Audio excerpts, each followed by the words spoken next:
Hello, vinyl community. This is Andy making an update. So both two things today. So first, it's going to be just a recent finds update because I haven't done one of those in a little while. And second, it's going to be a response to JohnK's contest.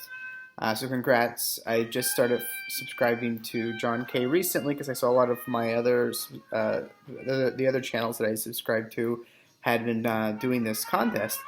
So I subscribed to him. I've been watching his videos, cool stuff. And so he had asked people to show two things: the record that they have that is worth the most, monetary in monetary terms, and the record that they had paid the most to acquire themselves.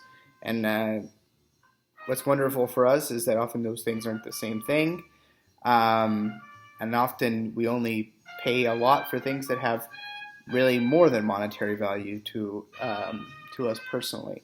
So that's how I know that's how I am. That just because I like the music, I won't drop a whole lot of cash on something. But if I really value the artist or really like it, then I might drop some money on something. So first, I'm going to show the record that I have that's I think probably worth the most. I didn't look everything up, but based on what I see this go for on eBay, this is a original pressing of Wayne Shorter's "Speak No Evil" stereo Blue Note New York label. That's the label that makes sense for the year that this was released. You can tell that it's a first edition because it has the pre-Liberty back. That's not enough. What you also have to check out is the runout. Make sure it has the P symbol. This one does. And Rudy Van Gelder and all that kind of stuff. So, this is, I think, this isn't near mint or anything like that. You can kind of tell that the cover has some water staining on it. If I was to guess, based on what I see this record, how much I see it sell for on eBay, I would guess this is worth upwards of $200 on a good day, given the condition and if giving it an honest grading. The vinyl is in very good plus condition. There's one small non-feelable scratch, but that certainly keeps it from being in near mint condition. I would guess that would be around $200, given what I see them go for. But it could be worse, less than that, more than that if you got some bidder who really wanted the thing. I just recently sold a few records that were worth more because I needed to make some money for some home repairs. I sold Beck Sea Change, the Mobile Fidelity Sound Labs. That was a $250 record, sold within a day on Discogs. I had no idea that record had appreciated so much. It's going out of print, and I figured it might be an effect of Beck recently winning that Grammy. So I sold it while, maybe it'll continue going up, but I thought maybe there'd be some reversion to the mean on that record after people forgot about Beck again. Maybe not, I don't know. It has a huge cult following on the internet, at least. Okay, and of course I bought that new 3 or 4 years ago. So then the other record, the record that I paid the most when I originally bought it, is this is an original pressing of The Replacements' Let It Be on Twin Tone Records. I bought this from a record shop here in Austin a couple years ago. I paid $70 for it, which is a lot, I think, for like music that is readily available in any format you can imagine, and music for which the fidelity doesn't matter too much because it's kind of grungy hard rock. That's one of their popular albums, so it's not like Sorry Ma, Forgot to Take Out the Trash, which I don't know why you'd ever pay a premium for it unless you really had an emotional connection. But I saw it for sale when I first started collecting records, just as I moved from Minneapolis to Austin. And of course, Minneapolis is the home of The Replacements, and that's where I had gotten into The Replacements while I was in grad school. And yeah, I had gotten really into them for a while, and bands that they had influenced, like the Hold Steady, also a Minneapolis group. So I still love Minneapolis. I'd love to live there again one day. And so, yeah, I bought that for kind of sentimental reasons. Okay, so then now I'm going to transition. So that's the contest for John K. Now I'm going to transition to some recent finds. So something I saw at End of an Ear, my favorite record shop here in Austin recently. Somebody brought in a whole bunch of these Deutsche Grammophon avant-garde records. So this one I didn't know the artists at all or the composers at all, but this is very sparse, minimalist compositions with a lot of ambiance and things like that. So I would say think Steve Reich or someone like that. But yeah, that one, my wife enjoys that kind of music as well, so I tend to get it. Another couple of things I wanted to show that I recently picked up was from a guy who sells out of his garage here in Austin, and I had bought some stuff from him before, and I kind of felt bad. So here's the story. Just before I left for Canada back in the spring, I had seen this guy's Craigslist ad.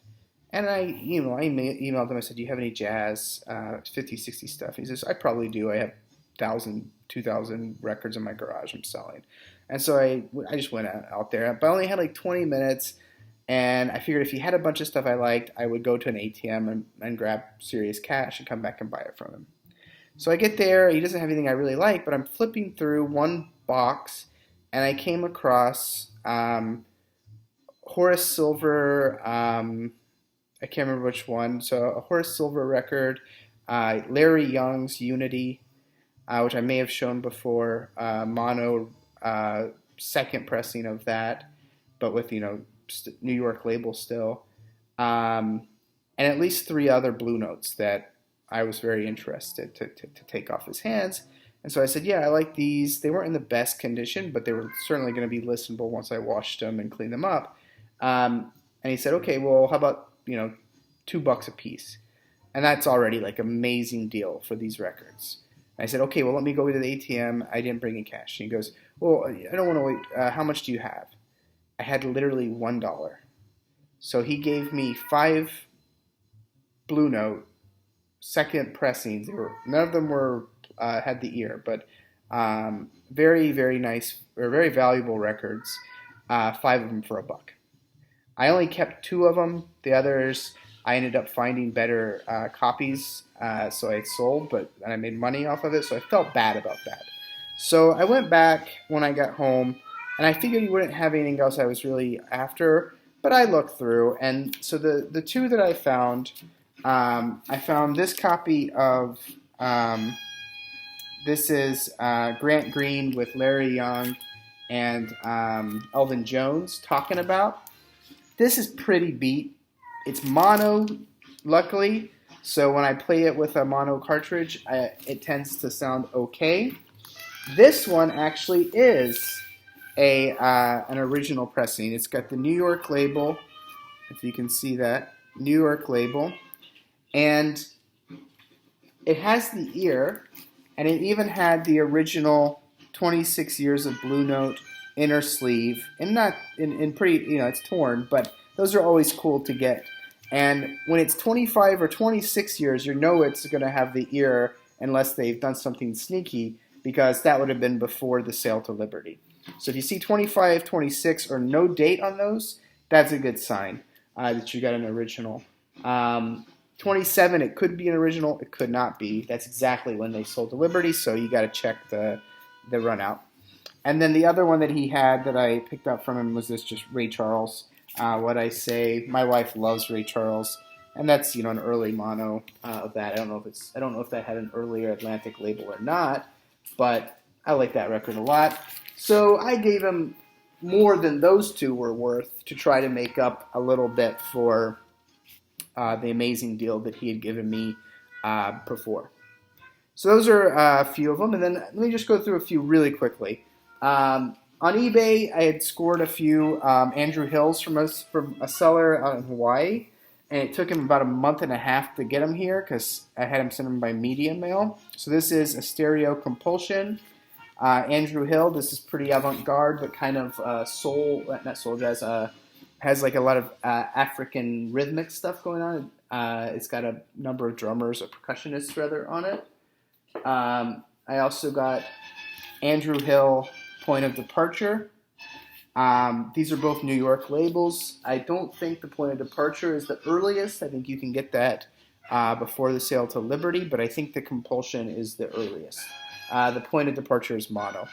I like Andrew Hill. I like the kind of lighter avant-garde style. Sometimes the really avant-garde people just get too much for me, even more so for my wife.